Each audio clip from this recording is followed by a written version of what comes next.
আসসালামু আলাইকুম ভাইরা।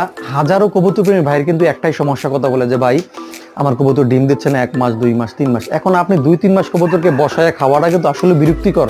মানে ওদের তো খাবার যাচ্ছে, বাট আপনি কিন্তু ওদের কাছ থেকে ফিডব্যাক পাচ্ছেন না। তো এর জন্য আমি আপনাদেরকে প্রায় সময় এই পার্সোনালি যারা আমাকে নক দেন বা মেসেজ করে তাদেরকে বলে থাকি যে কট লিভার অয়েল এবং ইকেপ খাওয়ানোর জন্য। তো পাশাপাশি যদি আপনার সকল কবুতর এমন হয়ে থাকে, ওইটা না খাওয়াইয়ে আপনি কিন্তু এই ফিলওয়েল কিটসটা ওষুধ ব্যবহার করতে পারেন। এই ওষুধটা অনেক উপকারী, ভালো মানের একটা ওষুধ। দাম হচ্ছে মাত্র 80 টাকা মূল্য। পাইকারি দোকান থেকে আপনি 75 টাকা দিয়ে আনতে পারবেন। আমি 75 টাকা করে আনছি। এখন খাবারের ব্যাপারটা বলে দিই আপনাকে শর্টকাটে। এটা ক্যাপটা দেখেন, এই ক্যাপটা কিন্তু 10 ml পর্যন্ত লেখা আছে, প্রতি লিটারে 5 ml। অর্ধেক এই ক্যাপের অর্ধেক ওষুধ মিক্স করে কবুতরকে খাওয়াবেন। কবুতর আলহামদুলিল্লাহ আপনার সকল কবুতরকে খাওয়াতে পারবেন এবং কবুতর থেকে ভালো একটা ফিডব্যাক পাবেন। তো ভিডিওটা যদি আপনার ভালো লাগে বা কোনো সমস্যা থাকে অন্য কোনো বিষয়ে কমেন্টস করবেন। আর ভিডিওটা ভালো লাগলে অবশ্যই লাইক করবেন। ভালো থাকবেন সবাই, আল্লাহ হাফেজ।